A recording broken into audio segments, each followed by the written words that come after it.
dia, meu amigo e minha amiga. Que a paz do Senhor esteja com você nesse sábado. Que o Senhor Jesus possa falar conosco, renovar nossas vidas. Desejo a você um ótimo devocional, um ótimo dia. Que a presença do Senhor esteja contigo sempre. Amém? Estamos aqui numa série sobre a vida de Davi e as lições que ela nos ensina. E se você vai ler na Bíblia a história de Davi, ela está registrada em vários livros, né? Nós temos 3 livros que são mais históricos aqui, né, do Antigo Testamento, que retratam sobre Davi, sobre os reis de Israel, que é 1ª e 2ª Samuel, que na verdade é um livro dividido em 2. Nós temos também o livro dos reis, 1ª Reis e 2ª Reis, e também o livro de Crônicas, 1ª Crônicas e 2ª Crônicas.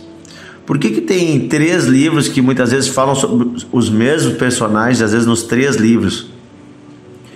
A Bíblia ainda é um dos princípios bíblicos, é que toda verdade se confirma por 3 testemunhas, né? Por 2 ou 3 testemunhas se confirma toda a verdade. Então, a Bíblia, ela, além de ser um livro de Deus, ela é um livro também histórico, e ela é um livro verdadeiro. E uma coisa interessante é que tudo que aconteceu naquela época não era apenas uma pessoa que via, enxergava e escrevia. Várias pessoas escreviam. O povo de Israel é um povo letrado, é um povo que sabe ler e escrever e que cultiva a leitura, os livros há muito tempo. Então, em Israel, o povo escrevia a sua história. E sempre o povo de Israel valorizou as várias narrativas da mesma história. Porque cada narrador, cada escritor da Bíblia vai contar a partir do seu ponto de vista, do lugar que estava, daquilo que considera mais importante, e sempre algum acaba acrescentando alguma coisa, né, importante. E o livro de Crônicas, dos cronistas, ele ressalta coisas que os outros livros às vezes esquecem, que é aqueles nomes das pessoas, os detalhes das histórias, né? Dar honra a quem tem honra, listar quem foram as pessoas que lutaram nessa guerra, quem foram as pessoas que fizeram isso, aquilo. Os cronistas, eles anotavam isso tudo, para que ficasse registrado na história do povo de Israel. E hoje tudo isso serve para nós, para nossa edificação. Às vezes a gente lê na Bíblia aquelas genealogias e a gente acha, que coisa mais chata, vou pular essa parte. Não, mas a genealogia, se nós analisarmos ela toda tem um sentido muito profundo daquilo que Deus faz de geração em geração. E há coisas que Deus fala numa geração e que vão se cumprir na outra ou na outra, e de que forma linda Deus vai construindo as coisas na história da humanidade. E a Bíblia, então, também ela é um livro de história, e uma história verídica. Eu sou professor de história, eu acho que muitos já sabem, né? Minha formação inicial é em história, sou historiador, e eu posso dizer para você com certeza, daqueles que conhecem, estudam e pesquisam sobre isso, não existe nenhum documento hoje, nenhum achado arqueológico, nada para desmentir nada que está na Bíblia. Não há nada que contradiga. Pelo contrário, quando os arqueólogos descobrem algo, quando você vai lá e escava uma cidade, tudo que você encontra são coisas que comprovam o que está escrito na Bíblia. Porque a Bíblia é um livro fiel e verdadeiro. Ela foi escrita por homens inspirados por Deus, e tudo que está aqui é para nossa edificação. Então Deus não se apoia em mentiras, Deus não mente para o seu povo, né? É na verdade que o Senhor se apoia. Então, aqui em 1ª Crônicas, eu quero chamar a sua atenção que no capítulo 12 de 1ª Crônicas, vai nos listar o nome de homens, tribos e povos que se juntaram com Davi quando ele ainda estava sendo perseguido no deserto. Vocês lembram? Então, na época que Saul estava vivo, Saul perseguiu Davi, e no deserto homens chamados os valentes de Davi começaram a se juntar a eles. Nós vimos que primeiro vieram seus familiares, depois vieram alguns homens endividados, empobrecidos, tristes, e Davi foi juntando esses homens. E depois muito mais pessoas vieram e se juntaram com Davi naquele percurso que durou 2, 3 anos ali, em que Davi foi perseguido. E o livro de 1 Crônicas, ele dá uma paradinha aqui, ele fala, primeiro ele conta que Davi se tornou rei, depois ele vai e traz aqui quem foram os valentes e quem era o exército de Davi. Quem compôs esse exército ainda quando Davi estava sendo perseguido. E aí lista homens de várias tribos. É muito interessante isso. Mas me chama a atenção um nome que tem aqui. 1 Crônicas 12, 28 diz assim: Zadok, sendo ainda jovem, homem valente, trouxe consigo 22 príncipes da sua casa paterna, dos filhos de Benjamim, irmãos de Saul. Vieram ainda outros 3.000. Então olha que interessante, Zadok, sendo ainda jovem, era um homem valente e trouxe consigo 22 príncipes da sua casa paterna. Pode passar para você desapercebido, é só mais um nome, muitas vezes nós pensamos. Quem é este Zadok? Por que ele é listado aqui nominalmente? Não fala se é de uma tribo inteira, mas se fala de Zadok. Porque este Zadok, ele era um filho de um sacerdote. Ele era da tribo de Levi. Zadok, ele não tinha motivos para ir à guerra. Naquela época, se você ler as leis que Deus colocou para o povo de Israel na época do deserto, os levitas, eles tinham uma função sacerdotal e uma função de cuidar do templo, das coisas de Deus. E eles não precisavam nem trabalhar no campo e nem lutar nas guerras. Porém, Zadok, mesmo não tendo essa obrigação, ele vê a injustiça que está acontecendo. Ele vê que há um rei injusto de um lado, perseguindo um jovem que Deus ungiu. Um jovem que Deus estava levantando como rei. E ele então vai ao deserto e se coloca a serviço de Davi e diz: eu estou pronto para lutar ao seu lado, Davi. E é com esse exército que Davi vai se tornar o rei de Israel.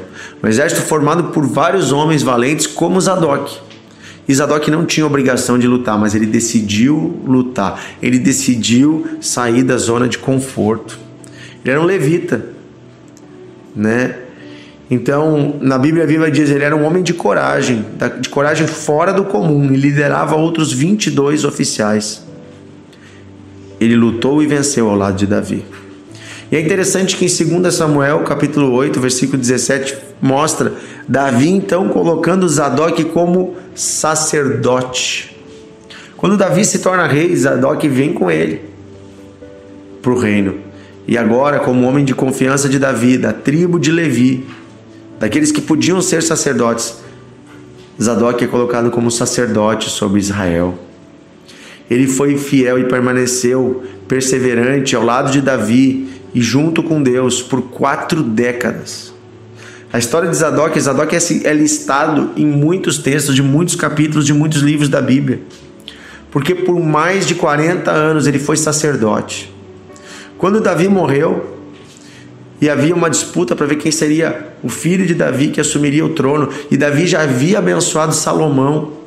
Queriam colocar outro homem, outro filho de Davi, mas Zadok foi lá e disse: não, será Salomão. E ele ungiu Salomão como rei. Então em 1 Reis capítulo 2 nós vemos que Salomão, filho de Davi, vai colocar ele, Zadok, como sumo sacerdote. Ele vai ser o maior dos sacerdotes, o único que podia entrar no lugar santo dos santos e estar na presença da Arca da Aliança, na presença do próprio Deus. Veja, era um cargo único, o sumo sacerdote. É interessante que a história de Zadok nos conta muito sobre a história de um rapaz que sai do lugar comum e decide fazer a diferença lutando ao lado daquilo que era justo. E também ele representa algo muito maior. Esta luta de Davi, ungido por Deus e perseguido por um rei que estava num domínio fora da vontade de Deus, um rei que estava desobedecendo a Deus, um rei que estava em desobediência ao Senhor, um rei que estava buscando sua própria glória humana, representa algo muito maior, representa a batalha cósmica que existe entre o reino de Deus e o reino de Satanás, o reino das trevas. Satanás é este que tinha uma liderança dada por Deus, mas usurpou desta liderança e quis ser maior que Deus, quis a glória para si. E então ele se afastou de Deus e criou um reino à parte, tomou autoridade sobre a humanidade. Satanás fez o homem pecar para se colocar no seu governo, debaixo das suas garras. Então Satanás tem reinado no império de trevas sobre o mundo. Porém Deus enviou o seu Filho, Deus ungiu a Jesus de Nazaré com Espírito Santo e poder, e Jesus veio à terra. E Jesus, cheio do Espírito Santo, não pecou, estabelecendo então um novo reino, o reino do justo. Mas o justo, Filho de Deus, é perseguido, é morto, mas é ressuscitado, mas continua sendo perseguido pelo rei iníquo que está no poder, que é Satanás. Então hoje existem dois reinos na terra, o império das trevas e o reino da luz. Os filhos da luz são perseguidos porque o império das trevas ainda é dominante no mundo, mas ele está caindo por terra, e um dia o seu rei morrerá, o seu rei cairá destruído. O reino das trevas vai ser destronado, porque um dia o Davi espiritual, que é Jesus, vai assumir o trono, vai assumir o poder. Aleluia! É disso que fala a história de Davi também. Em profecia ela fala sobre um reino que vem, um reino justo, um reino que vai chegar na terra um dia, o reino do Filho de Deus. Quando Jesus vai reinar sobre toda a terra, Jesus vai voltar. Mas veja, para quem estava em Israel, também Davi havia saído e Davi tinha que voltar para Israel. Davi estava no deserto. Assim também alguns achavam que Davi nunca voltaria. Assim como hoje tem pessoas que pensam que Jesus nunca vai voltar.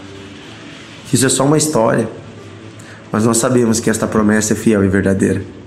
E Deus está levantando um exército de homens e mulheres que creem nele e que vão lutar ao lado dele.